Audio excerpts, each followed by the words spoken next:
fundraising, according to the Scout Association. Groups in some of the poorest areas of England were hit when social distancing ended jumble sales, quizzes, as well as car washes. But a new fundraising campaign aims to try to save those most at risk with a virtual race around the world. I like this.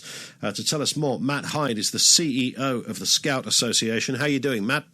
I'm good, thanks, Ian. Good. Now, lovely to have you with us. I was a scout. It's the most fabulous experience that a kid can do. I think exploring that, I was saying earlier, many of the things I learned I still have with me. Marvellous times, absolutely loved it.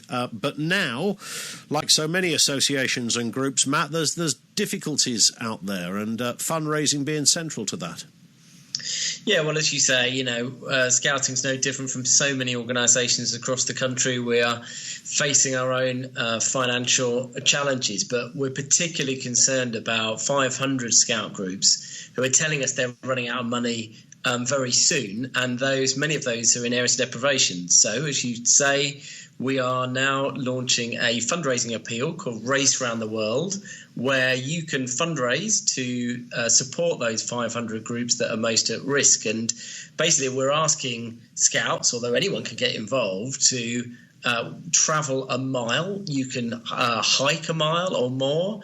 You can canoe, I think you were talking about earlier. You can cycle, whichever way you can to raise that money. And then that's one of the ways we're going to support those 500 groups who are most at risk and that, do so much for young people and particularly in certain communities. Just tell us a little, for those who don't know, because when I joined, I was in the Cubs and then the Scouts, and it did sort of divide the room a bit, Matt. There were mates of mine that were also in the Scouts and Cubs, but there were other mates who thought it was a bit odd.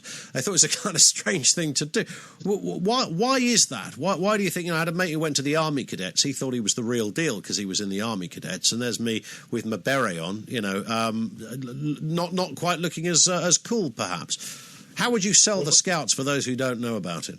Sure. Well, we don't have berets anymore. What? And it's very different these days. I mean, look, young people will want different things and different activities, but I suppose one of the measures of our success is that we've grown pretty much every year for the last 14 years. So there's now 460,000 young people in scouting. Wow. And the incredible thing is those activities are put on by 160,000 adult volunteers across the UK. It's the most incredible movement, provides a lifeline to so many young people, develops skills for life and character, and all of those things that you don't necessarily learn in the classroom. Absolutely spot on. I mean, these were just incredible pursuits and fun. It was a giggle. It was, there was a huge spectrum of benefits from being in it. Now, you mentioned there's 500 different groups. I mean, how many groups are there across the UK in total? Scout groups, do we know? 7,200 in just every community in the UK. One of the things we're particularly proud of is that we've opened 1,280 units in areas of deprivation over the last 5 years, and those are the groups that are most at risk, which is why we've put on this fundraiser. And look, it's a difficult time for different people, but if you can afford a few quid, if you can go on to scouts.org.uk, support your local group, and also support those groups that are most at risk. Because young people are having a dreadful time at the moment, really impacted in terms of their mental health and their well-being. 2/3 of our members tell us that their mental health has got worse over the last 6 months, and you can understand that given what everyone's up against. But this is a practical way to respond to a really challenging situation. Yeah, so it's the virtual race around the world, and that information is on the website. Remind us of the address again, if you would, Matt. Scouts.org.uk. Scouts.org.uk. And that would, obviously, if somebody was also interested in getting involved, you could get information from there too, about your local area? Yes, that's right. I mean, pre-COVID, we've had 60,000 young people on our waiting list. And so the demand is massive. And even though we've got 160,000 adult volunteers, which is the highest we've ever had, we still need even more. And do you know what? I'm a volunteer as well as doing this for the day job, it is so life affirming. You will get so much fun out of it. So the adults have a great time as well as the young people who we're here to serve. Good work, Matt. Great to have you on. So good luck with everything. Let's speak again to Matt Hyde, CEO of the Scout Association.